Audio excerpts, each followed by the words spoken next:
বঙাইগাঁও জিলাৰ যোগীঘোপাৰ কচুদলাত আৰু আজি মোৰ লগত আছে দুজন শিল্পী। মোৰ সতীৰ্থই দেখুৱাব এয়া হস্তশিল্পী কাঠৰ বস্তু বনাইছে আৰু ইয়াত এইদৰে প্ৰদৰ্শন কৰা দেখিবলৈ পোৱা গৈছে। বিভিন্ন ধৰণৰ জন্তু আছে, ইয়াত হাতী আছে, গড় আছে আৰু গছত উঠি কিছুমান পক্ষী আছে, এইদৰে বনাইছে। মই সেই লোকজনৰ লগত চিনাকি কৰি দিছোঁ। আপোনাৰ নাম কি আছে? মফিদুল ইছলাম। আপুনি কিমান বছৰৰ পৰা এনেকুৱা? মই আজি 10 বছৰৰ পৰা কৰি আছোঁ। কি কি বনাব পাৰে? গড়, হাতী, বিভিন্ন ধৰণৰ চৰাই চিৰিকটি, উৰি থকা চৰাই। কিহেৰে বনায়? কিহেৰে বনাওঁ মানে কাঠেৰে বনাওঁ এইবিলাক। মেচিন নহয়, মেচিন নহয়, এইবিলাক অকল হাতুৰি আৰু বটালিৰে বনাওঁ। আপোনাৰ এই বস্তুবিলাক ক'ত ক'ত প্ৰদৰ্শন হৈছে?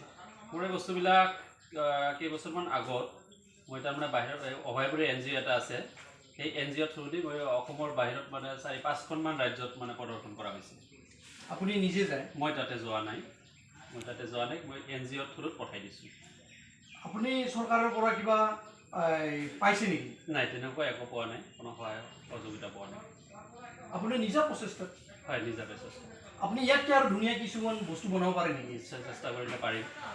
হয়, এয়া আছিল আচলতে কাঠ শিল্পী। তেওঁ এই কাঠৰ দ্বাৰা, নিজৰ হাতৰ দ্বাৰা এই পৰশৰ এইদৰে ধুনীয়া ধুনীয়া বস্তু, চৰাই, তাৰপিছত জন্তু, তাৰপিছত গছ এডাল আৰু গছত কিদৰে চৰাইসমূহ থাকে, সেইবোৰ বস্তু ইতিমধ্যে তেওঁৰ হাতেৰে বনায়।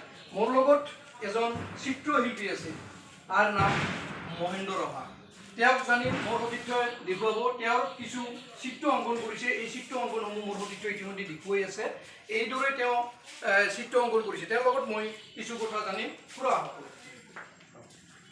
আপোনাৰ নাম কি? মোৰ নাম শ্ৰী মহেন্দ্ৰ ৰাভা। আপোনাৰ ঘৰ? মোৰ ঘৰ। আপুনি কিমান বছৰৰ পৰা